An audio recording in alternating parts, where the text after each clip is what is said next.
નમસ્કાર, મંતવ્ય ન્યૂઝની ખાસ પેશકશમાં આપનું સ્વાગત છે. હું છું દીપક રાજાણી. આજે મહામંથન થવા જઈ રહ્યું છે મંતવ્યના પડદા પર. મહામંથન શબ્દથી તમે સમજી ગયા હશો કે મહામંથન એટલે ઈસુદાન ગઢવી. ગુજરાતની લોકપ્રિય ચેનલ VTVમાં મહામંથન થકી ખેડૂતોના પ્રશ્નને વાચા આપનાર ઈસુદાન ગઢવી અત્યારે ક્યાં માર્ગે છે એ કહેવાની એટલા માટે જરૂર નથી કે પત્રકારને અલવિદા કરી એક નવા ઝંઝાવાતી માર્ગ ઉપર તેઓ જઈ રહ્યા છે. મંતવ્ય ન્યૂઝે સંકેત આપી દીધા હતા કે તેઓ રાજકારણમાં જઈ રહ્યા છે અને કદાચ આમ આદમી પાર્ટીનો પાલવ પકડે તેવી શક્યતા છે. હાલમાં ઈસુદાન ગઢવી મંદિરોનો પ્રવાસ કરી, મંદિરોના દર્શન કરી પરત અમદાવાદ ફર્યા છે. ત્યારે આજે મંતવ્ય ન્યૂઝના મહામંથનમાં મહેમાન બન્યા છે ઈસુદાન ગઢવી. આપણે સીધી વાતચીત કરીશું પત્રકાર અને હવે પોલિટિશિયન બનવા જઈ રહેલા ઈસુદાન ગઢવી સાથે. ઈસુદાન ગઢવી, મંતવ્ય ન્યૂઝમાં આપનું ખાસ સ્વાગત છે. થેન્ક યુ દીપકભાઈ. અત્યાર સુધી મહામંથન ખૂબ કર્યું, બધાની ઉપર સવાલોની ઝડી ખૂબ વરસાવી, લોકોએ તમારા સવાલોના જવાબ આપ્યા. આજે મંતવ્ય ન્યૂઝના મહામંથનમાં તમારી સામે આપણે હવે આમને સામને જવાનું છે. થઈ જાય તૈયારી. ઈસુદાન, સૌથી પહેલો સવાલ કે જનરલી ગુજરાતમાં નાના મોટા શહેરોમાં પત્રકારો રાજકારણમાં ગયા એવું પહેલી વાર નથી બન્યું, અનેક વાર બન્યું છે. આપણે કોર્પોરેશનની ચૂંટણી, જિલ્લા પંચાયતની ચૂંટણીમાં જોયું છે. પરંતુ ગુજરાતનું નેતૃત્વ કરતા હોય અથવા તો એક સિનિયર કક્ષાએ ગયેલા પત્રકાર રાજકારણમાં જઈ રહ્યા છે તેવી પ્રથમ ઘટના બની રહી છે. એવું શું બન્યું કે પત્રકારને અલવિદા અને સફેદ વસ્ત્રમાં એટલે કે રાજકારણી બનવાની ઈચ્છા? દીપકભાઈ, એક તો સામાન્ય રીતે દરેકનો ધ્યેય એક હોય છે કે જનતાનું કામ કરવાનું, અને 16 વર્ષની પત્રકારિતામાં મેં કદાચ જેટલું બને તેટલું ન્યાય આપવાની કોશિશ કરી હતી. ગુજરાતના એક છેવાડાના માનવીને મેં લગભગ ઓલમોસ્ટ ગુજરાતની આખી ગુજરાતનું ભ્રમણ મેં કર્યું છે. ગુજરાતના આદિવાસીની વાત હોય, ખેડૂતોની વાત હોય, માછીમારીની વાત હોય, ગરીબોની વાત હોય, મધ્યમ વર્ગની વાત હોય, વાલીઓની વાત હોય, વેપારીઓની વાત હોય, નાના ઉદ્યોગોની વાત હોય, એક મુદ્દા ઉપર આપણે ખૂબ મેં આમાં કામ કરવાની હતો તો એમને મદદ કરવાની કોશિશ કરી હતી. પણ કેટલીક વસ્તુ એવી આવે છે કે હંમેશા પત્રકાર તો એક લક્ષ્મણ રેખામાં બંધાઈને કરવું પડતું હોય છે. આપણો ધર્મ છે. જ્યાં સુધી પત્રકાર તો હોય ત્યાં સુધી એનો એક ધર્મ હોય, એક લક્ષ્મણ રેખા હોય. બીજી બાજુ ગુજરાતમાં જે રીતે કેટલીક બાબતો એવી આવતી જતી હતી, ઘણા બધા કામો થયા, ઘણા બધા કામો ન થઈ શક્યા, પણ એક મેં કહ્યું ને કે લિમિટેશન આવીને ક્યાંક ઊભી રહેતી હતી. સાથે સાથે દરેક વ્યક્તિઓ જ્યારે અથવા આગેવાનો અથવા નાગરિકો એક અપેક્ષા એટલી બધી રાખી હતી, ખબર નહીં કેમ ઈશ્વરની કૃપાથી ગુજરાતના ઘરમાં એક વાત છે એ કર્ફ્યુની જેમ રાહ જોતા હતા લોકો. એક શોની VTV ઉપર જે મહામંથન કાર્યક્રમ આવતું હતું અને એમાં મેં હર હંમેશા પ્રયાસ કર્યો છે, ન લેફ્ટ ન રાઈટ. પત્રકારત્વનું કામ હોય સેન્ટ્રલનું. બહુ જ કોશિશ કરી હતી. ક્યારેક ગુસ્સે થઈ જતો હતો, ક્યારેક સિસ્ટમને લઈને બહુ રોષ પણ થતું હતું. અને એટલા માટે આખી વસ્તુમાં મેં જોયું કે અહીંયા જે એક લિમિટેશન છે, એક લક્ષ્મણ રેખા છે, અને એ લક્ષ્મણ રેખા હંમેશા પત્રકારત્વમાં હોઈએ ત્યારે એ લક્ષ્મણ રેખા ઓળંગવી ના જોઈએ. કારણ કે કામ રાજકીય નેતાનું હોય છે, અથવા તો એ વ્યક્તિ આક્ષેપ કરી શકે અથવા પ્રતિ આક્ષેપ કરી શકે, અથવા તો મુદ્દાને લઈને ઠોસ વિરોધ કરી શકે.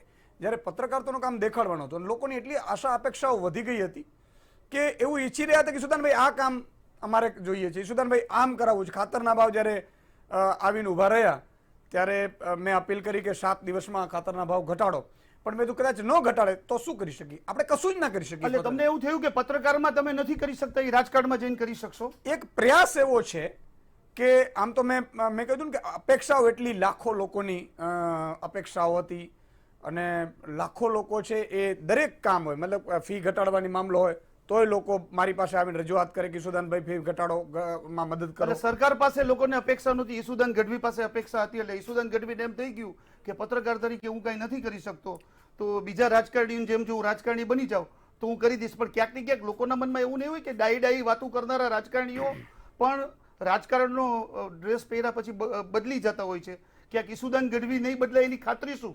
બિલકુલ દીપકભાઈ, જો એક તો હું પોલિટિશિયન બની નહીં શકું મને એવું લાગે છે, પણ કબ રાજકારણમાં જાઉં છું? પોલિટિશિયન બની નહીં શકું. હા, એટલા માટે કારણ કે રાજકારણમાં જઈ અને એટલે રાજકીય જે નેતાઓ છે અથવા તો લોકો હોય, રાજકીય લોકો, એ બધાએ ખરાબ હોય એવું જરૂર નથી, બધા સારા હોય એવું જરૂર નથી. પણ મેં પહેલા પણ કહ્યું અને આજે પણ હું મંતવ્યના દર્શકોને કહેવા માંગીશ કે હું ક્યારેય, કારણ કે હું તો પીક ઉપર હતો, મારો શો ખૂબ ચાલતો હતો, મારી લાઈફસ્ટાઈલ બધું સરખું હતું, અથવા જેટલા કામ થઈ શકતા હતા એટલા કુદરતના એ મહામંત્રના માધ્યમથી આપણે કરાવી પણ શકતા હતા, કેટલાક નહોતા થતા. અને ટોપ ઉપર હોઈને છોડવું અને એ જનતા માટે છોડવું એટલે પહેલું તો એ કે મારો ધ્યેય કોઈ સત્તા કે મેળવવા માટે નહીં, પણ તું કંઈક કરવા માટે છે. કઈ જનતાએ તમે કીધું તમે છોડો એમ?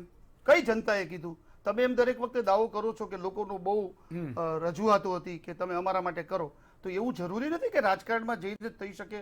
તમે જે સિસ્ટમમાં બેઠા હતા, પત્રકાર હતા, એક એડિટર હતા, શો ચલાવતા હતા, શોના માધ્યમ થકી લોકોના પ્રશ્નોને વાચા આપતા હતા, તો એ માર્ગ કેમ પસંદ કરો? કારણ કે લોકોના મનમાં એક સવાલ છે કે રાજકારણમાં લોકો સેવા કરવાની મેવા લેવા આવતા હોય છે.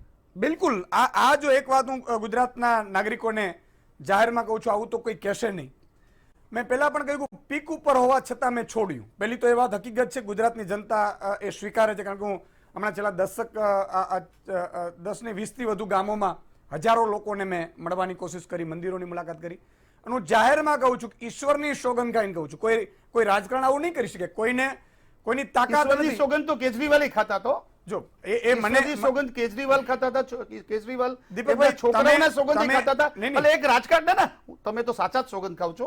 હું એમ કહેવા માંગુ છું કે રાજકારણમાં રહેનારા લોકો પણ ઈશ્વરના સોગંદ અને છોકરાઓના સોગંદ ખાતા આવ્યા છે ને પછી પ્રશ્નો સર્જાણા છે. નહીં, હું એ જ કહું છું. મુદ્દો શું છે કે એક લેવાની વાત છે. તમે કીધું કે મેવા ખાવા માટે, તો મેં એટલા માટે કીધું કે કોઈ રાજકારણી છે એ તમે કીધું કે મેવા ખાવા માટે, મારા માટે એટલા માટે કારણ કે તમે બધા જાણો છો મને વર્ષોથી.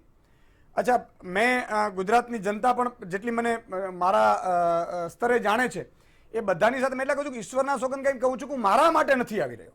એનો અર્થ કે જનતા માટે આવી રહ્યો છું.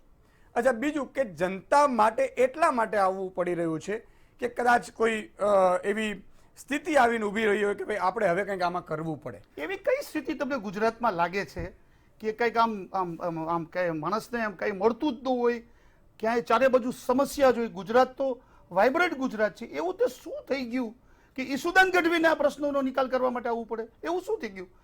કોઈ એવું યુદ્ધ નથી થયું? કઈ લોકોને એવી કોઈ સુવિધાઓ નથી મળતી એવું થયું? તમને એવું શા માટે લાગ્યું કે મારે આવવું પડે? પત્રકાર એડિટરની નોકરી છોડીને એવું શું લાગ્યું કે ગુજરાતમાં એવું શું કરવાની જરૂર છે? ઈસુદાન, ગુજરાત બીજા બધા રાજ્યો કરતા એક સારું રાજ્ય છે. અહીંયા તાલુકા લેવલની સ્થિતિ, ગામડાની સ્થિતિ સારી છે.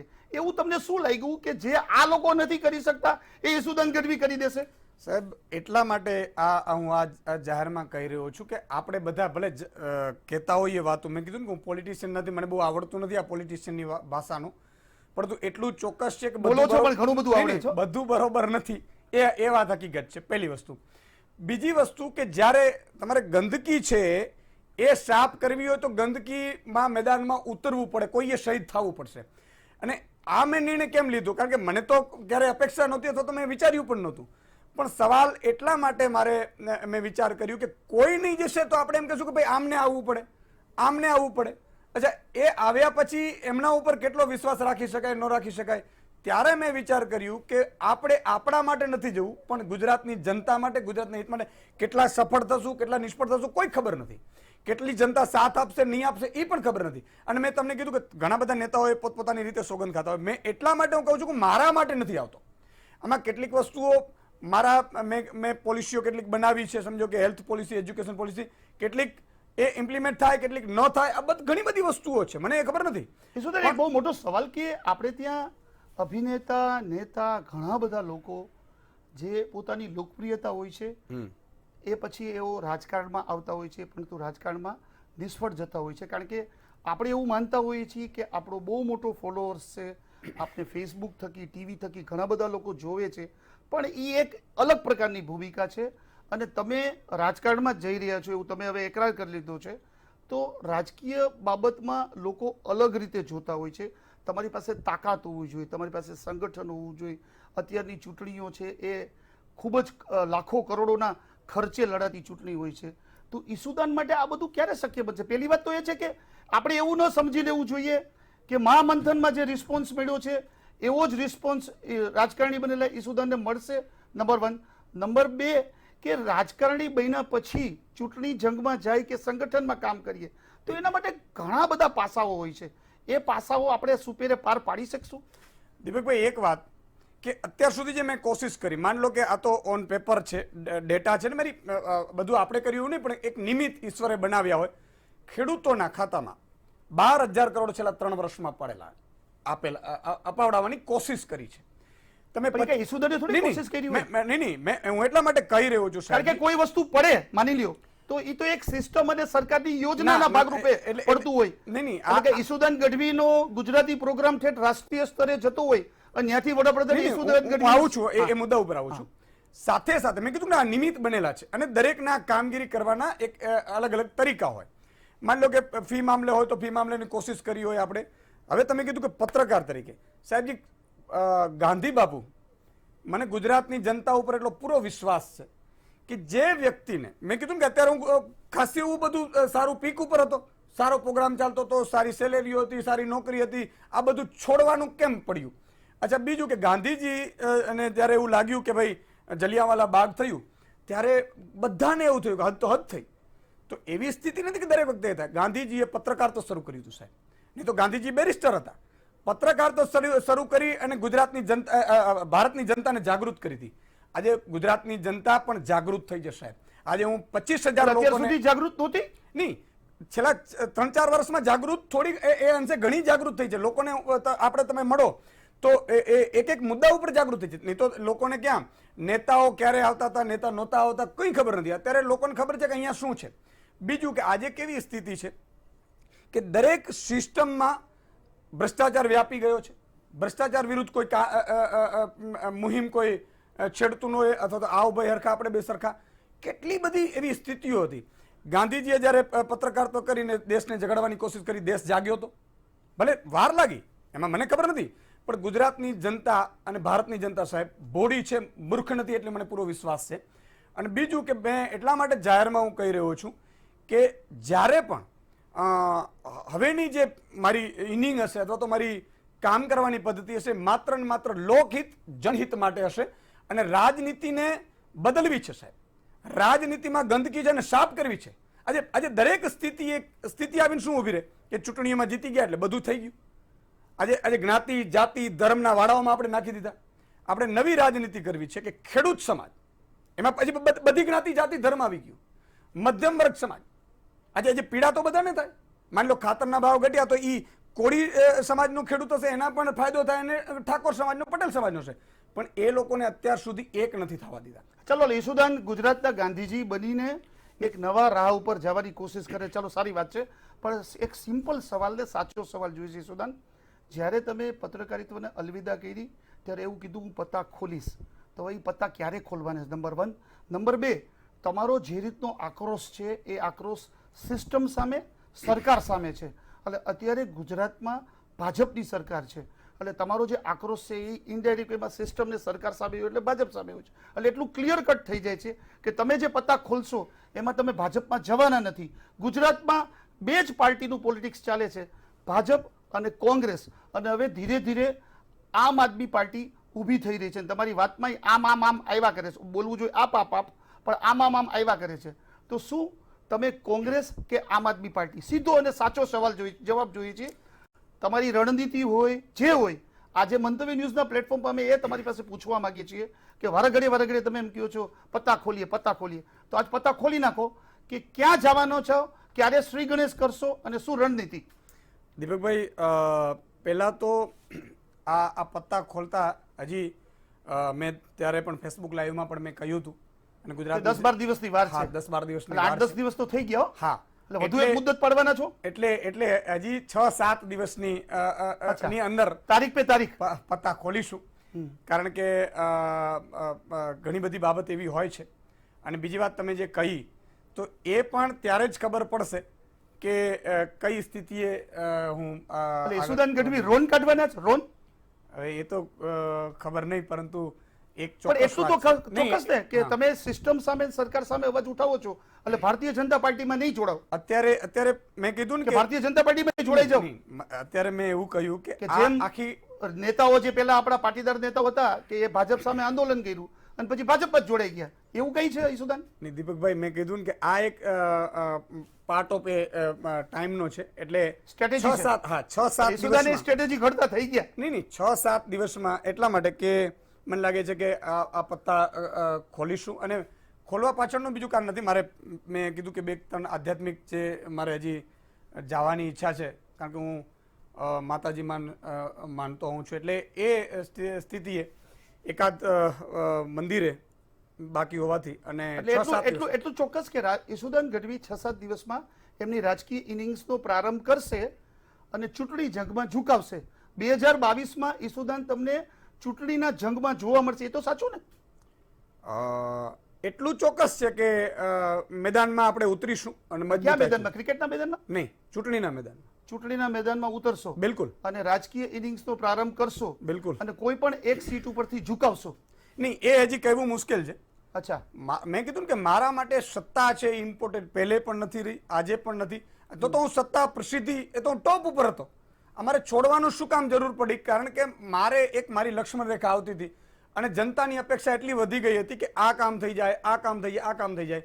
અને કેટલીક સ્થિતિ એવી પણ આવે કે એ સમય આવે અને કારણ કે તમારો અંજરપાણી પૂરા થઈ ગયા હોય અને ઈશ્વરે કંઈક બીજું રોલ અદા કરવાની કોશિશ કરી હોય, પણ એટલું ચોક્કસ છે કે આપણે રાજનીતિમાં આવી રહ્યા છીએ, એ એટલું ચોક્કસ છે. રાજનીતિમાં આવી રહ્યા છીએ, કોઈ પણ એક પાર્ટીનો પાલવ પકડશું કે ત્રીજો ફ્રન્ટ ઉભો કરશું? એ કહેવું અત્યારે મુશ્કેલ છે, પણ રાજનીતિને બદલવા માટે, ગંદકી સાફ કરવા માટે, લોકનીતિની સ્થાપના કરવા માટે આપણે આવી રહ્યા છીએ, એટલી વાત નિશ્ચિત છે. ગુજરાતની જનતાને હું અપીલ કરું છું કે ઈશુદાનભાઈ અત્યાર સુધી પણ તમારા માટે લડતા હતા, આગામી સમયમાં પણ રોલ અલગ હશે, આપણો જજબો એ જ હશે, આપણો મુદ્દાઓ એ જ હશે, અને જ્યાં સુધી આપણે કંઈક આ ગંદકીમાં થી સાફ ન કરી, કારણ કે ગંદકીમાં સાફ કરવા માટે તમારે ઉતરવું જ પડશે એવું મને લાગ્યું, એટલે મારે આ નિર્ણય કઠોર પણ ગંભીર લેવું પડ્યું છે. ઈસુદાન, એક સવાલ એ છે કે સિસ્ટમને સરકાર સામે વાંધો છે એવું કહો છો તમે, અને મેં કીધું એ પ્રમાણે કે અત્યારે ભારતીય જનતા પાર્ટી છેલ્લા 25-27 વર્ષથી સત્તા ઉપર છે,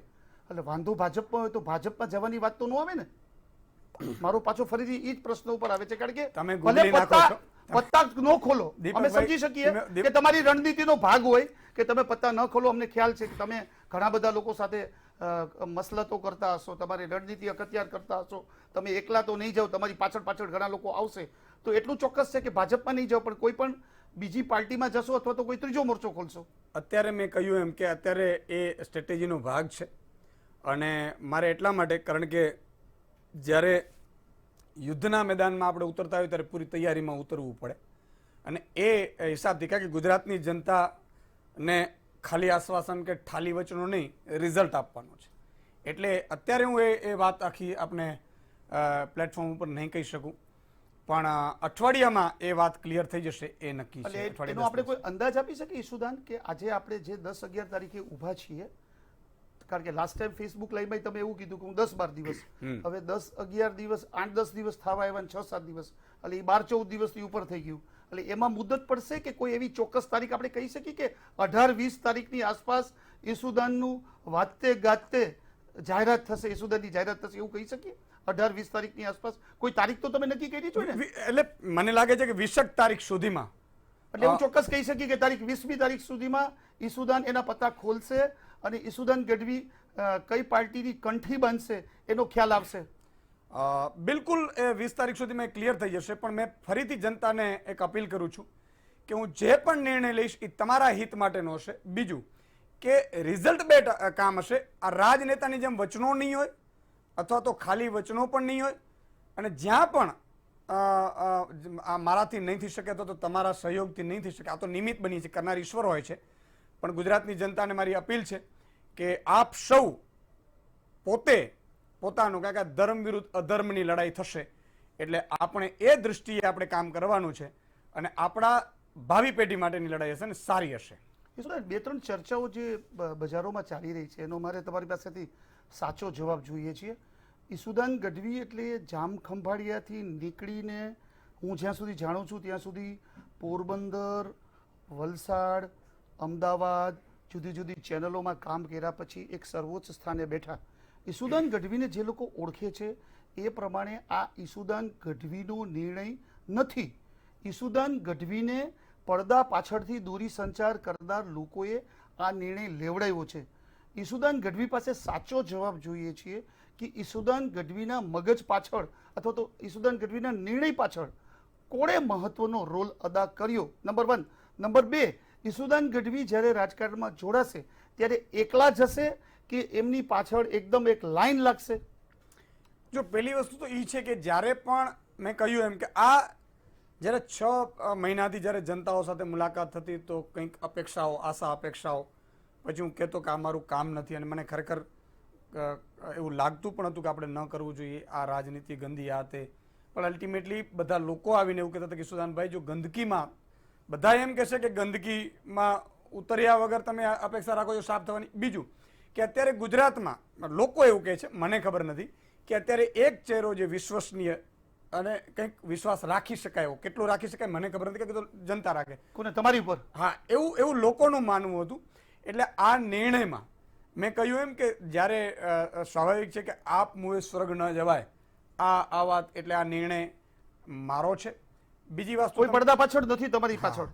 બીજી વાત, મારા સ્પેસિફિક સવાલનો મારે જવાબ જોઈએ છે. બિલકુલ. કે ઈશુદાન ગઢવીને જે લોકો ઓળખે છે એ એવું 100% માને છે, કારણ કે ઈશુદાન વારાઘડી ભગવાનના સમ ખાય છે, એ જગ જાહેર છે. તો ઈશુદાન ગઢવીનો આ વ્યક્તિગત નિર્ણય છે કે ઈશુદાન ગઢવીના પાછળ દૂરી સંચાર કરનાર અનેક મોટા માથા છે? વ્યક્તિગત નિર્ણય છે. પણ મેં કીધું એમ કે અકેલે ચલે છે કારવા जुड़ता जाएगा. આ મને વિશ્વાસ છે. ગુજરાતની જનતા જે આમ બહાર ગામડામાં આ બધે જ્યારે મુલાકાત કરી ત્યારે હજારો લોકો જોડાતા હતા, પણ કોરોનાના કારણે મેં ના પાડી હતી. મેં જાહેર પ્રોગ્રામ નહોતો કર્યો જાહેર કે હું અહીંયા આવી રહ્યો છું, છતાંય લોકો 50-100 થતા હતા. મને તકલીફ થતી હતી કે માસ્ક વગર એ લોકો આવશે. તો આજે જ્યારે હું જ કહેતો હું સ્ટુડિયોમાં બેસીને કે ભાઈ માસ્ક પહેરો, ત્યારે લોકોની ભીડ થતી હતી તો મને ડર લાગતો હતો કે આ સારું નહીં. એમાંથી પણ કોરોનાની સ્થિતિ હતી, છતાં પણ લોકોનો જે જનતાનો પ્રેમ મળ્યો એ અઢળક પ્રેમ છે. અને તમે કીધું એમ કે સારા વ્યક્તિઓ જોડાશે, બિલકુલ જોડાશે સારા વ્યક્તિઓ, અને સારા વ્યક્તિઓને જોડીને આ કારો આગળ ચાલશે. અને એવા વ્યક્તિઓ પણ જોડાશે કે જેમણે આ ગુજરાતની જનતા માટે મરી ખપવાની, એટલે કે કરી છૂટવાની, એમ કરી છૂટવાની. અત્યાર સુધી બહાર નથી આવ્યા, તમારી યારે બહાર આવી જશે બધાય. મે બી કે ઓલરેડી બીજી પાર્ટીમાં છે અને બીજી પાર્ટીનો બધો સ્વાદ ચાખીને હવે તમારી યારે સ્વાદ ચાખવા આવશે.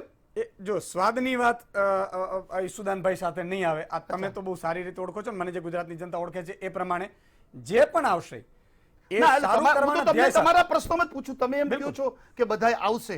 હવે ધારો કે રાજકારણમાં લગભગ લોકો સેવા કરતા, આપણે બધા લોકોની વાત નથી કરતા, સેવાને બદલે મેવા લેવા આવતા હોય છે. તો એવા મેવા લેવા વાળા લોકો તમારી સાથે આવશે તો તમે એને સાથે રાખશો કે તમે એને રૂક જાવનું કહેશો? જો એક વાત ક્લિયર છે કે મારો ફંડા, મેં બધાને એવું કીધું છે કે આપણે જે પણ જોડાય એ એક ધ્યેય સાથે, લગ્ન સાથે, સેવા કરવાની સાથે. અચ્છા, મેવા કરવા વાળા હશે તો એને લગભગ આપણે એ નહીં કરીએ એન્ટ્રી, પણ એમાં સુધરી જાય. આમાં તો શું છે કે ઘણા ભગવાન આવી જાય સુધરી જાય, લૂંટારાઓ, એવું જરૂર નથી કે અને બધા ખરાબ હોતા એવું ક્યારે બનતું નથી. દરેક ફિલ્ડમાં સારા લોકો હોય જ છે, અને કેટલાક લોકો સારા હોય પણ એને પ્લેટફોર્મ ન મળ્યું. એવું તમે તમારા પ્રોગ્રામમાં જ કીધું હતું ને કે ભાઈ હું થોડુંક જતું પણ કરું છું એમ. તમે તમારા પ્રોગ્રામમાં કીધું હતું કે ભાઈ હું થોડુંક જતું કરું. તમારી જતું કરવાની વ્યાખ્યા શું છે એ અમે નથી સમજી શકતા. નહીં, 2-5% જો બધાય સર્વગુણ સંપન્ન ના હોય, બરાબર, તો પરમાત્મા પુરુષોત્તમ ગણાય. પરંતુ 2-5 ગુણ પણ અલ્ટિમેટલી એક ઈમાનદારી, લોકોના હિત માટેની, ખિસ્સા ભરવાની હોય ત્યાં એ લોકોને મુશ્કેલ પડે. પણ જો લોકોના હિત માટે 2-5% કહો છો એની વ્યાખ્યા શું? બસ આજ સાહેબ કે એક તો ભ્રષ્ટાચાર ના કરતા હોવા જોઈએ, એક એને લગન સેવા કરવાની હોવી જોઈએ. આ બધા જે ક્રાઇટેરિયા છે એ હોવા જોઈએ દીપકભાઈ, એવું હું પર્સનલી માનું છું. બાકી આમાં કેવું છે કે મેં કીધું ને કે તમે આમ તો તમે દીવડો લઈને શોધવા જાઓ તો કે બધાય સંપૂર્ણ તો ન મળે. અને એટલે ટૂંકમાં એકલાથી તો કઈ જંગ એકદમ જીતા ખરાબ અને ઓછા ખરાબ વચ્ચેની પસંદગીની વાત તમે કરો છો. બિલકુલ. એટલે એ ઓછા ખરાબ ખબર કેવી પડે કે કોઈ બેરોમીટર આવે છે કે આ ઓછા ખરાબ છે અને આ વધારે ખરાબ છે? જી, એના બેરોમીટર તો ક્યાંય નથી આવતા. હા. પણ અલ્ટિમેટલી માની લો કે કોઈ એવા ડમ્મસ આવી ગયા ને, તો પણ જ્યારે પણ એ લાગશે કે આ ખરાબ કરી રહ્યો છે ત્યારે એમને પણ હટાવતા વાર નહીં લાગે. કારણ કે આપણે છાતી ચીરીને તો કોઈને જોઈ નથી શકવાના, પણ આપણો ઉદ્દેશ્ય છે કંઈક સારું કરવાનું, અને સારું કરવાનો ઉદ્દેશ્ય હોય ત્યારે 2-5% આવું આવી પણ જાય એવું જરૂરી નથી. પણ એક વસ્તુ નિશ્ચિત છે કે આપણો ઉદ્દેશ્ય, આપણો ધ્યેય, આપણું લક્ષ્ય ન ભૂલાય, એ બહુ અગત્યનું છે. શિશુદાન, એક વાત એવી પણ ચાલે છે કે થોડા સમય પહેલા રાજકીય સ્ટ્રેટેજીકર પ્રશાંત કિશોર ગુજરાતની મુલાકાતે આવ્યા હતા અને જે આપણા યુવા નેતાઓ છે એને મળ્યાની પણ વાતો આવતી હતી અને ક્યાંક ને ક્યાંક ઈસુદાન ગઢવી સાથે પણ બંધ બારણે મુલાકાત કરી હતી એવી પણ વાત આવતી હતી. તો પ્રશાંત કિશોર તમારી સાથેની મુહિમમાં સાથે છે, અથવા તો પ્રશાંત કિશોરની પ્રેરણાથી અચાનક તમને રાત્રે સૂઈ ગયું કે હું રાજીનામું આપી દઉં ને લોક કલ્યાણ માટે નીકળી જાઉં, એવું કંઈ છે? ના, એવી વાત નથી. એકચ્યુઅલી હું પ્રશાંતભાઈને મળ્યો પણ નથી. નથી મળ્યા? ના, નથી મળ્યો. અચ્છા, તમારા ફોટા આવે તો તમે ના પાડશો? ના, ફોટા બતાવશો તો હું માની કદાચ પ્રશાંત કિશોરને ઓળખતા નહીં હોય એવું કહેશો? નહીં, ફોટા મારા કોઈ પણ બતાવે તો હું જાહેરમાં એમ કહી શકું છું કે આ ફોટા હોય નહીં તો ક્યાંથી હોય? નથી મળ્યો. કારણ કે મેં કીધું ને કે હું રાજનીતિ હજી પોલિટિશિયન એવો નથી. ધીમે ધીમે શીખી રહ્યા છો? શીખી નહીં, હું લોકનીતિ માટે આવ્યો છું. રાજનીતિમાં જે ગંદકી છે એ દૂર કરવાની, એટલા માટેનો આપણો પ્રયાસ છે. અને ઈશ્વર અને આપ સૌ બધા સારા વ્યક્તિઓ, પુણ્યશાળી આત્માઓ સાથ આપે એક, અને એ આ ભાવિ પેઢીની લડાઈઓ છે કે જેનાથી કંઈક હોવું જોઈએ. Education, health, anti corruption, agriculture. આજે ખેડૂતોને ભાવ નથી મળતા, તમે ચીસો પાડો. આજે તમે વિચાર કરો, બિયારણ જ્યારે ખેડૂતોને લેવાનું આવ્યું દીપકભાઈ, ત્યારે 2600 રૂપિયા 2500 રૂપિયા ભાવ ચાલે છે. અને જ્યારે 4 મહિના પછી ખેડૂતોના ઘરમાં આવે છે ત્યારે 600-700 રૂપિયા થઈ જાય છે મગફળીના. અચ્છા, આ મગફળીના 600-700 છે, છતાંય 2800 રૂપિયા તેલનો ડબ્બે છે, મધ્યમ વર્ગ મરી રહ્યો છે. તો આ જે વચ્ચે જે બુચસિયાઓ જે બૂચ મારે છે, અથવા તો જે આખી ચેન છે, એ ચેન તોડવા માટે કોકે આવવું પડે. અને એટલા માટે મારે મેં કીધું ને કે શહીદ થવા માટે, કારણ કે સારી જગ્યા છોડી અને હું જનતાની વચ્ચે જઈ રહ્યો છું, એનો અર્થ એ થયો કે કંઈક કરવાની તમન્ના છે. હવેની જિંદગી છે એ લોકહિત માટે, લોકો માટે જીવાય. તમે એમ કહો છો કે ખેડૂતો માટે આ નથી થયું, બિયારણના ભાવમાં વધારો થયો છે, તો મારે એક વાત એ સમજવી છે કે જો સરકારે કંઈ ન કર્યું હોય તો ગુજરાતમાં આટલા વર્ષોથી ભાજપ ચૂંટાઈ છે, આપણા ગુજરાતના વડાપ્રધાન દિલ્હીમાં બેઠા છે, એ બીજી વખત વડાપ્રધાન બન્યા, તો લોકો એને એમને મતો આપી દે છે. મેં કીધું કે આ બધું હું જ્યારે આ બધી એ તો પત્તા તમે તમારી રીતે ખોલશો. મારો એક સવાલ છે, તમે એમ કીધું કે ભાઈ ખેડૂતોને બિયારણના ભાવ નથી મળ્યા, ખેડૂતોને આ મુશ્કેલી છે. મારો સવાલ એ છે કે છેલ્લા 25 વર્ષથી ગુજરાતમાં ભાજપની સરકાર આવે છે, વડાપ્રધાન નરેન્દ્ર મોદી 2 વખત દેશના વડાપ્રધાન બન્યા, લોકોએ ખોબલે ખોબલે મત આપ્યા, તો આ આટલું બધું લોકચાહના, આટલું બધું લોકોનો જુવાળ એ અમથે અમથો છે?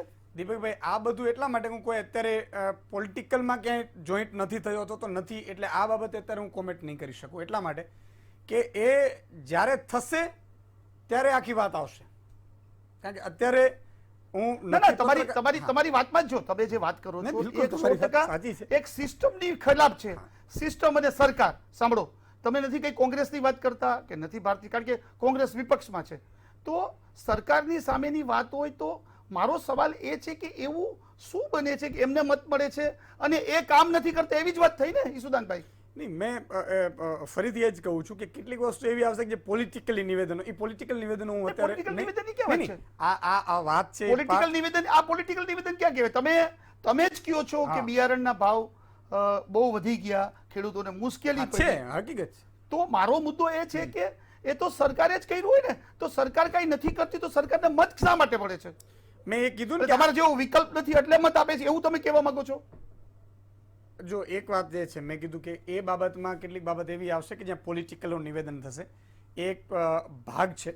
એટલે આ જ્યારે પત્તા ખુલશે ત્યારે આખી વસ્તુ સામે આવશે. ત્યારે તમે બાયું ચડાવી બોલશો? જેની સામે કરવું પડે જનતા માટે કરીશું. જેની સામે એટલે કોની સામે? જેની સામે. એટલે મેં કીધું ને કે જ્યારે પત્તો ખુલ્યા પછી, કારણ કે આ બાબત એટલા માટે છે કે જે અંડર પ્રોસેસ હોય અથવા તો જે નથી, તો એના પહેલા નિવેદનો કરવા મને લાગે છે કે એ યોગ્ય નથી લાગતું મને. અચ્છા, તમે પત્રકાર તરીકે સફળ થયા ઈસુદાનભાઈ, હમ. પોલિટિશિયન્સ તરીકે સફળ થશો એવી તમને કેટલા અંશે વ્યાજબી લાગે છે? તમે કઈ રીતે એવું શક્ય બનશે કે તમે પત્રકારની જેમ સફળ થયા એમ પોલિટિશિયન તરીકે પણ સફળ થશો?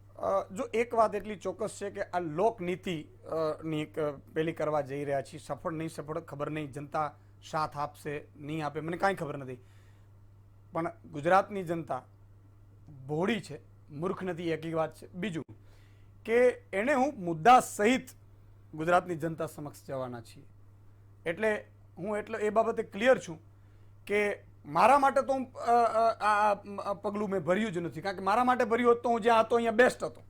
પીક ઉપરથી મેં છોડીને આવ્યો છું. એનો અર્થ તો તમે એવું કહ્યું તમે તમારા માટે નથી ભર્યું તો કોના માટે ભર્યું? પબ્લિક માટે ભર્યું છે.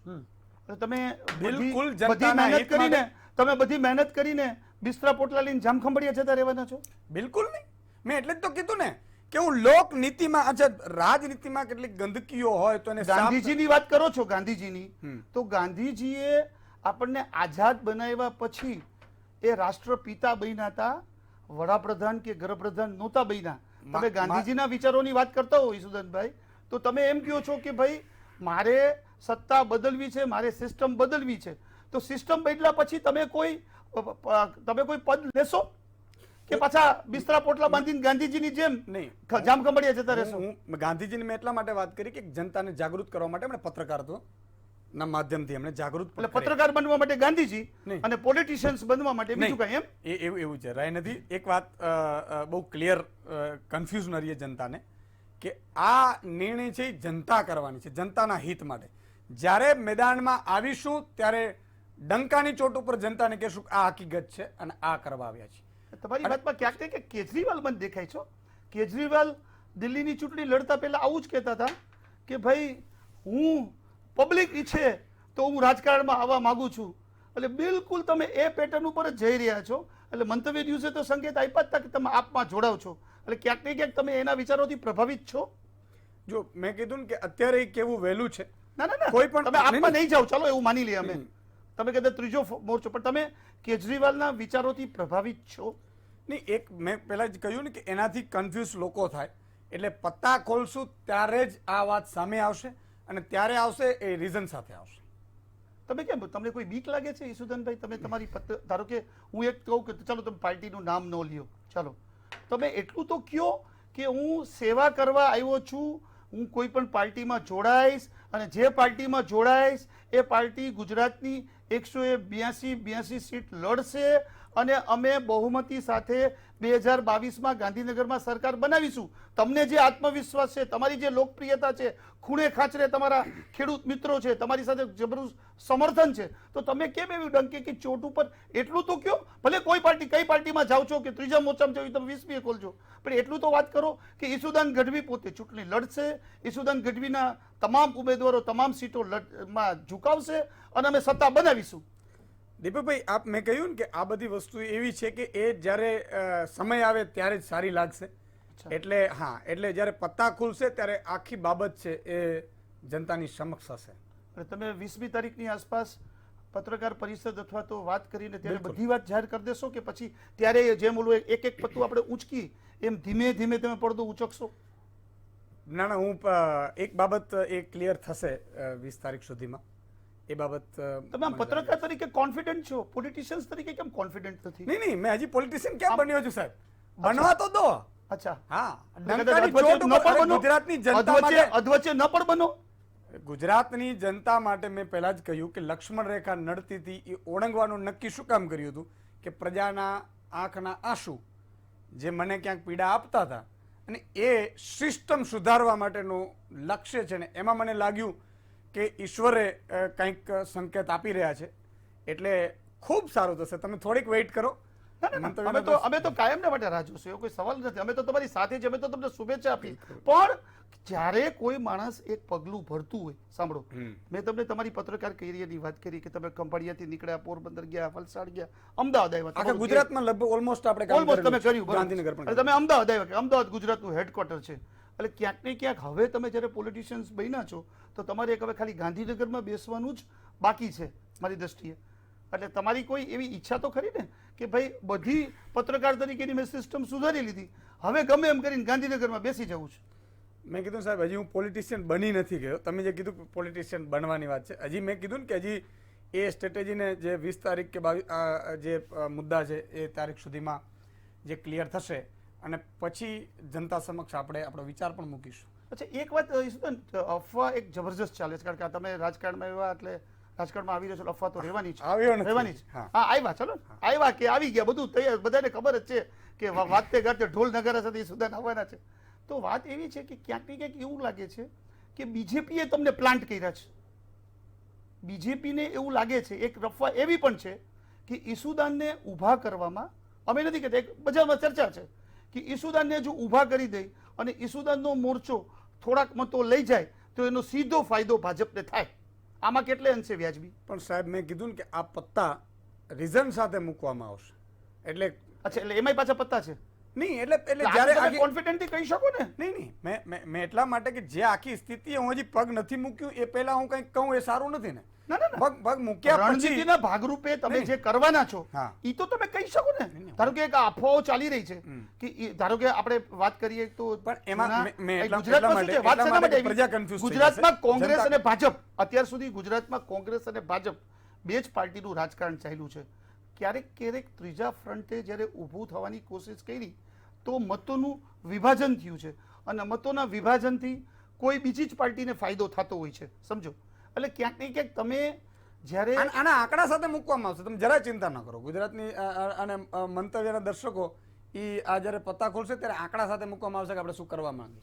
અચ્છા, તમને એવું શું લાગ્યું કે ગુજરાતમાં આ વસ્તુ ખૂટે છે કે જે અત્યાર સુધી થઈ નથી અને તમે આવશો એટલે રામરાજ્ય આવી જશે? જો એક પ્રયાસ કોઈએ કરવું પડે દીપકભાઈ, કોઈએ શહીદ થવું પડે. ના, ના, એ તો નહીં, ખબર હું છે તમે એટલા શહીદ માટે- થવાના છો. નહીં, હું એટલા માટે કહી રહ્યો છું કે કેટલીક વસ્તુ મેં આ જ્યારે પત્રકારતાની પીક ઉપરથી મેં છોડ્યું હશે તો મને કંઈક એવી વસ્તુ હશે. હવે કેટલો મેં કીધું ને કે કેટલો સફળતા નિષ્ફળતા એ આગળનો સમય બતાવશે.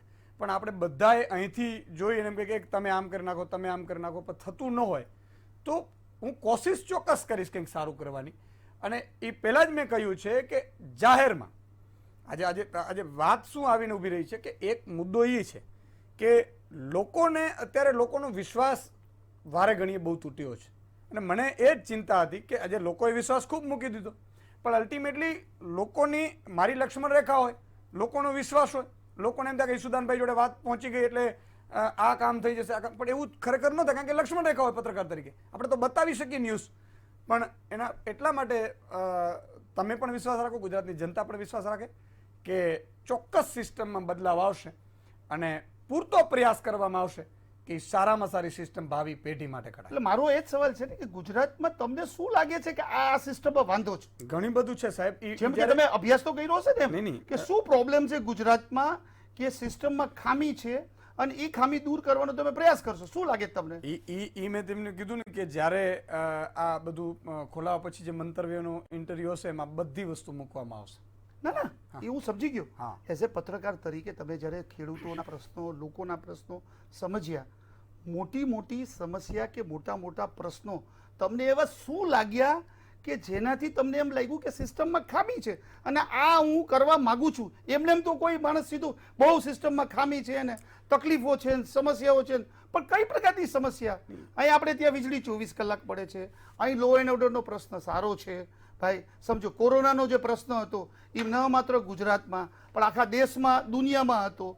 તો એવું તમને શું લાગ્યું કે આ સિસ્ટમમાં ખામી છે, જે ખામી તમે દૂર કરશો? એક મુદ્દાઓ તો હોય ને, મુદ્દા આધારિત. આખું આપણી પાસે રોલ મોડેલ છે કે આપણે શું કરીશું, પણ અલ્ટિમેટલી મેં કહ્યું એમ ના ના, હું એમ અત્યારે પૂછવા માંગુ છું કે ગુજરાતમાં ક્યાં એવા પ્રશ્નો છે એમ કહું છું તમને. દીપકભાઈ કે પાણીનો પ્રશ્ન છે, નહીં, ખેડૂતોને ટેકાના ભાવ નથી મળતા, દીપકભાઈ. ખેડૂતોને ગામડામાં સુવિધા નથી મળતી, માની લ્યો વિદ્યાર્થીઓને મોંઘું શિક્ષણ મળે છે, આરોગ્યની સેવા કથળી ગઈ છે. હું એમ પૂછું છું હા, કે એવું તે શું છે? તમે પ્રાઇમરી આપણે અભ્યાસ તો બધાય કર્યો છે? જાણીએ છીએ કે કેટલું છે, તમે પણ ખૂબ જાણો છો, મને ખબર છે.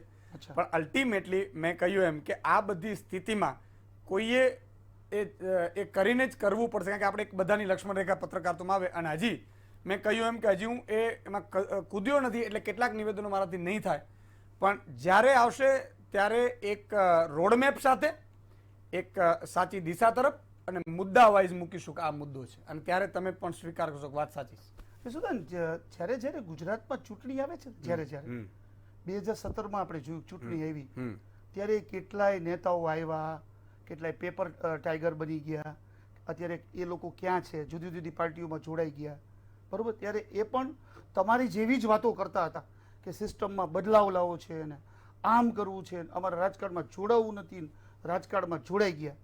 ક્યાંક તમે પણ એ લઈને નહીં જાઓ ને? એની એ લોકોની મને ખબર નથી, પણ મેં પહેલા જ કીધું. નહીં એ લોકોની તમે જ્યારે પત્રકાર હતા, હા બિલકુલ, તમે એ લોકોને ઇન્ટરવ્યુ કર્યા છે, તમે એ લોકોને મળ્યા છો, તમે એ લોકોને ઓળખો છો. આમાં તમને સમજાવું કે ગુજરાતની જનતાને, હું 2017 પહેલાની વાત કરું છું. હા 17 પહેલાની જ વાત કરી રહ્યો છું કે દરેક, જો આ છે ને લોકનીતિની વાત છે. અત્યારે બધા શું કરે છે, રાજનીતિમાં જ્ઞાતિ જાતિ આધારિત, ધર્મ આધારિત બધું લઈને આવે અને એના કારણે બેસાડી દેવામાં આવે. એ સ્થિતિના કારણે પરિસ્થિતિ એવી થાય કે ફલાણા સમાજનો આવી ગયો, હવે એ સમાજનો વિકાસ ન થાય, એ પોતાનો વિકાસ થાય. બેઝિકલી એટલા માટે તો અમારે વિચાર કરવું પડ્યું છે કે લોકનીતિ અને ગેરંટી કાર્ડ સાથે આવશે. સાહેબ, આપણે આ લખી લો તમે, કારણ કે મેં કીધું કે મારા માટે નથી, અને આ ગુજરાતની જનતાની આખી લડાઈ છે. આ તમે બધાની આ લડાઈ છે, આપણી લડાઈ છે, અને એ દરેક મુદ્દા વાઇઝ હશે અને મુદ્દાનું સોલ્યુશનનો ટાઈમ પણ હશે. એટલે વાત જો પાછી મુદ્દાની આવી, મારો સવાલ ફરી ફરીને એ મુદ્દા ઉપર જ આવે છે કે તમે કોઈ પણ જાતની ચોક્કસ તૈયારી સાથે આવ્યા છો, તો જો અમને તો કદાચ દરેક લોકોને ખ્યાલ હશે ક્યાં ક્યાં શું સમસ્યા છે, સમસ્યાના નિરાકરણ માટે રજૂઆતો થતી હોય, થોડી ઘણી સમસ્યાનો નિકાલ થાય, થોડી ઘણી સમસ્યાનો નિકાલ ન થાય. તો સવાલ એ છે કે તમે કયા મુદ્દાઓનો અભ્યાસ કર્યો છો? ખાલી તમે કોઈ પણ જાતની તૈયારી વગર તો આ પત્રકારિતાનું મેદાન છોડીને આ મેદાનમાં આવ્યા છો એવું તો નથી. બિલકુલ, તમે કોઈ તૈયારી સાથે આવ્યા છો. તો એવા ક્યાં તમને મુદ્દા લાગ્યા છે એમ કહું છું. એવું તો રાતોરાત શું આપણે ત્યાં અકાળ આવી ગયો, આપણે ત્યાં શું એવી સિસ્ટમ ભાંગી પડી, આપણે ત્યાં શું એવું વાવાઝોડું આવ્યું કે જે બધી તકલીફો ઈસુદાન ગઢવી જ દૂર કરી શકશે? નહીં સાહેબ, તમે આગળ જુઓ, સમય એ બતાવશે અને સમય કહેશે. આ તમે લખી રાખજો સાહેબ કે આ સમય કહેશે, પ્રજા કહેશે કે વાત સાચી છે, આ મુદ્દાનું નિરાકરણ આવ્યું. ટાઈગર અભી જિંદા હૈ, ટાઈગર અભી જિંદા હૈ. વારંવાર તમે એવું બોલો છો, ટાઈગર અભી જિંદા હૈ, ટાઈગર અભી જિંદા હૈ. એટલા માટે લોકો એમાં ક્યાંક ને ક્યાંક મને તમારી આત્મશ્લાઘા લાગે છે. બિલકુલ, આમાં જો કેટલીક વસ્તુ એવી છે કે મારે ના બોલવું જોઈએ, બહુ સાચી વાત છે, પણ લોકો એવું કહે છે ટાઈગર મર્યો તો ક્યાં? નહીં, આ ધરખમ આમાં કેવું છે કે જ્યારે મેં પત્રકારતો છોડી તો લોકોને એવું થયું કે મુદ્દા અમારા કોણ ઉઠાવશે, કઈ રીતે, અપેક્ષા હોય. જરૂર નથી, ઈશ્વર નિમિત્ત બનાવતો હોય છે, કરનાર તો ઈશ્વર છે, આપણે ક્યાં કોણ છીએ, આપણે તો નિમિત્ત બનતા હોય છે દરેક જગ્યાએ. પણ જ્યારે વાત આવે ત્યારે લોકોને હું એને કોન્ફિડન્સ અપાવવા, આત્મવિશ્વાસ અપાવવા કે તમારા માટે હજી આપણે છીએ, તમે જરાય ચિંતા ન કરતો. એટલા માટે હું એ ડાયલોગ વાપરીએ છીએ. એમાં આત્મશ્લાઘા પણ લોકો ન લે, મારી એક વિનંતી છે હાથ જોડીને. પણ લોકોને એમ ન થવું જોઈએ કે અમારો અવાજ દબાશે. ટાઈગર અભી જિંદા છે અને રહેશે સાહેબ. એટલે હજી તમે બોલશો ટાઈગર અભી જિંદા? બિલકુલ બોલીશું, ટાઈગર અભી જિંદા હૈ. પણ એમાં આત્મશ્લાઘા નહીં આવે, એના પાછળ ઉભો છું એ ભાવ કે છે કે અમારી પાછળ તો કોઈનું કોઈ ઊભું જ છે. ના સાહેબ, એવું નથી. ઘણી બધી પીડાઓ છે, ઘણી બધી. જેમ કે સાહેબ ઈ સમય આવશે, હું તમને લિસ્ટ આપીશ. અને અત્યારે જે કહી શકતા હોય કયો ને. અત્યારે તમને તમારી રણનીતિને ન નડતું હોય એવા 4-5, જો આજે આપણે એક મન ખોલીને વાત કરી રહ્યા છીએ, એક પત્રકારનો ઇન્ટરવ્યુ લઈ રહ્યા છે, દીપકભાઈ, ત્યારે એક દિલ તમારી જે રણનીતિ નથી કેવી, તો તમને ક્યાં જો લોકોની સાથે આપણે જ્યારે ડાયલોગ, લોકોને આપણે જ્યારે વાત રજૂ કરી રહ્યા છીએ, ત્યારે મારી દ્રષ્ટિએ તમને જે લાગ્યું એ મુદ્દા તો કયો? મેં એટલે જ કીધું ને કે જ્યારે ગોળ વાત નહીં, સ્પષ્ટ વાત. એટલા માટે સ્પષ્ટ હું એટલા જ કહું છું કે પ્લેટફોર્મ ઉપર આવ્યા પછી કેટલીક વાત થાય. ના, હું જ્યારે તમને એક લાગ્યું કે આ સમસ્યા છે, આ મુદ્દાઓ છે, જે મુદ્દા હું ઉજાગર કરવાની કોશિશ કરીશ. તમે વારઘડી એમ કહો છો ને હું છું, એમ હું તમારી પાછળ ઊભો છું, તો લોકોને કેવો અહેસાસ થાય તમે કયા મુદ્દા ઉપર ઊભા છો? હું તમને એ જ કહું છું કે ઘણા બધા એવા મુદ્દા છે એની લિસ્ટ છે, કારણ કે અત્યારે એ પ્લેટફોર્મ ઉપર, આ પ્લેટફોર્મ ઉપર અત્યારે મારે જાહેર કરવું જરૂરી મને એટલા માટે નથી લાગતું કે એ પ્લેટફોર્મ ઉપર હું જ્યાં સુધી ના ગયો હોઉં ત્યાં સુધી મારાથી વાત ન થાય. એટલા તો તમે એક રાજકારણીના પ્લેટફોર્મની વાત કરો છો, પણ પબ્લિકની સમસ્યા તમને કઈ લાગી કે જે સમસ્યા વર્ષો જૂની પણ એમાં ઉકેલી છે, એ સમસ્યાને હું ધીમે ધીમે નિરાકરણ કરીશ. ઈ કઈ લાગી તમને બિલકુલ સમસ્યા? દીપકભાઈ, મેં કહ્યું ને કે આ એક પોલિટિકલી વાત થઈ જશે અત્યારે, એટલા માટે આ અત્યારે હજી આપણે કંઈ કર્યું નથી, તો એ પહેલા આ વાત કરવી મને લાગે છે થોડી વહેલી લાગશે, પણ પ્રોપર મુદ્દા સાથે અને એને મુદ્દા સાથે કારણો સાથે હું કહીશ. ચાલો આપણે તમે એ મુદ્દા ન ખોલતા, પબ્લિક સમજી જશે કે તમે કયા મુદ્દાનો નિકાલ કરવા જવાના છો, ને હવે ક્યાં આ દિવસો દૂર છે, તારીખ પે તારીખ જેવું તો નહીં જ થાય. હવે ઈસુદાનભાઈ 20 તારીખે જાહેર કરશે, આપણે એવું માનીએ. હવે આપણે એ કહો કે તમે હવે પછી શું કરવાના છો. ધારો કે તમે રાજીનામું આપ્યા પછી દર્શન કરવા ગયા, ગામડાની મુલાકાતે ગયા, ધારો કે આજે 20 તારીખને હજી આડે 8-9 દિવસ બાકી છે, ત્યારે ઈસુદાનભાઈ આ 8-9 દિવસમાં શું કરશે લોકોને એ તો બતાવો. બિલકુલ, એ વાત તમારી બહુ સાચી છે. જો અત્યારે પણ મારે કેટલાક મંદિરે દર્શને બાકી છે, એ પણ હું જઈશ. સાથે સાથે કેટલીક બાબતો છે કે જેને એટલે મંદિરે દર્શન કરવા તમે કાયમ જતા હતા કે રાજકારણી બન્યા એટલે જવા ના ના માંડ્યા? ના, હું દરેક વખતે જતો હતો. અચ્છા, દરેક વખતે જતા. દરેક વખતે જાઉં છું, અને જાહેર પ્લેટફોર્મ ઉપર છે કેટલીક આ મારી પોતાની પર્સનલ આસ્થાની વાત છે, એટલે આપણે ન કહી ના શકાય. ના, વાંધો નહીં, ઈ તો સવાલ જ નથી. હા, તો ન જ કહેવું. એટલા માટે ના, આ તો અચાનક તમે બધા ના, જુદા ના, જુદા ના, મંદિરોમાં આ જવાની એટલા વાત કરી ને માટે- એટલા માટે હું પૂછું છું. આ એટલા માટે કે લોકોની નજર અત્યારે મારી પાસે ઉપર છે, એટલે લોકોને એમ થાય કે સુદાનભાઈ જાય છે. અત્યારે ખાલી ઇતિહાસ લોકોની નજર છે કે સરકારની નજર છે? નહીં, હવે એ તો એ તો પણ એક વાત છે કે હું પહેલે પણ જતો હતો અને ભવિષ્યમાં પણ, કારણ કે આ આપણો આસ્થાનો પર્સનલ વિષય હોય છે, એટલે આપણે એ જવું જોઈએ, કરવું જોઈએ, એ બહુ જરૂરી છે. પણ લોકોની અત્યારે નજર છે, નહીં તો હું તો દરેક વખતે જતો છું. માનો જન્માષ્ટમી હોય તોય હું કામાઈ માતાજીના મંદિરે જાઉં છું.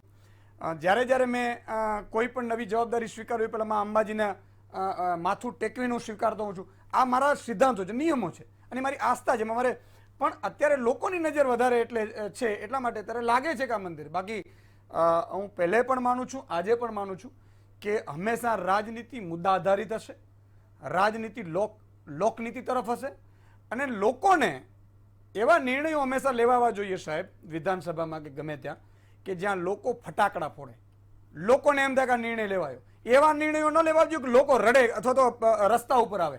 આ વાત આપણે ડંકાની ચોટ ઉપર કરીને બતાવીશું, અને એ સમય આવ્યો હું કહીશ.